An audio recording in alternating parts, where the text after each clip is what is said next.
The Hollow Howl. In the quaint village of Haverford, nestled among dense woods and shadowy hills, there was a legend whispered under a cloak of darkness. Haverford was no stranger to secrets, but it was the tale of the werewolves that sent shivers down spines and instilled fear in the hearts of even the bravest villagers. It began with a boy named Ethan, fresh to the small town and eager to fit in. Having lived in the city his entire life, he found solace in the wild spaces surrounding Haverford.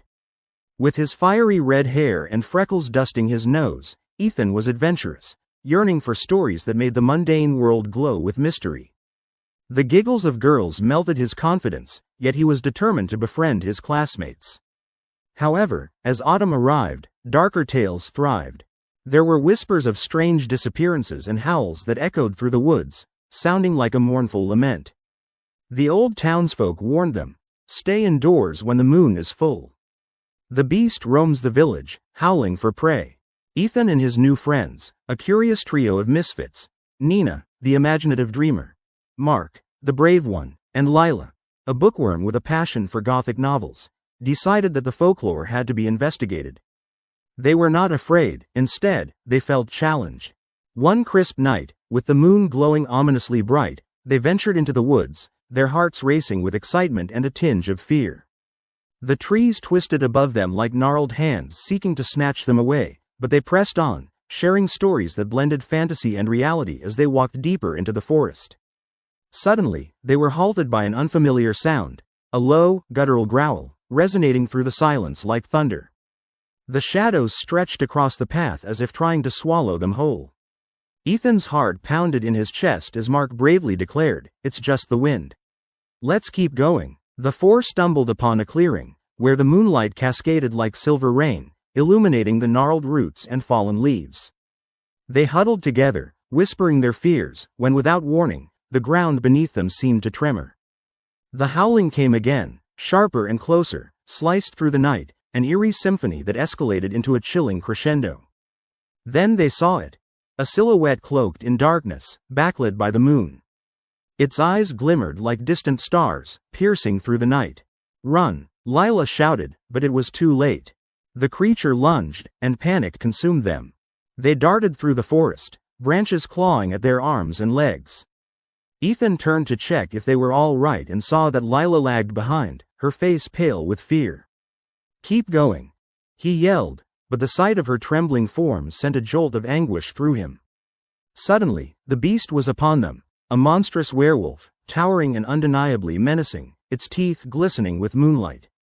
It paused, sniffing the air, drawn toward the scent of fear. The group huddled close, terror-stricken. "Stay together," Nina urged, though her voice quivered. To their shock, the werewolf stepped forward and halted, looking directly at Ethan with an intensity that seemed almost human. Ethan's heart ached as he realized it wasn't just a beast. It was a creature trapped between worlds. He remembered stories of those cursed by their own actions, transformed into monsters of the night but still retaining a sliver of humanity. The howling died down as the beast approached, examining Ethan closely. And then, in a flash of realization, he understood. This creature was not only hunting, it was searching.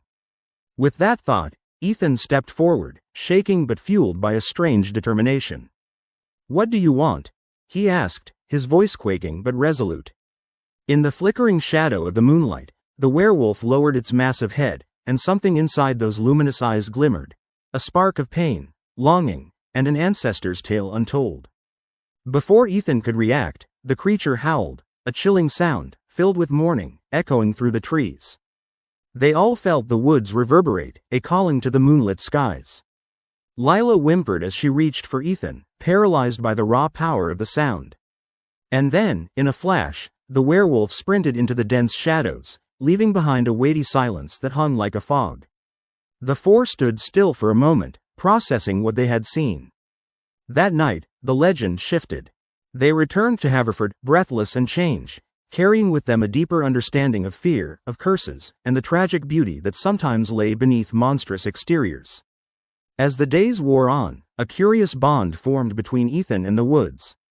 Whenever he heard distant howls at night, he would sit by his window, staring into the darkness, wondering who the beast once was, what it had lost, and if, just maybe, there was a way to break the curse and free it from its anguish.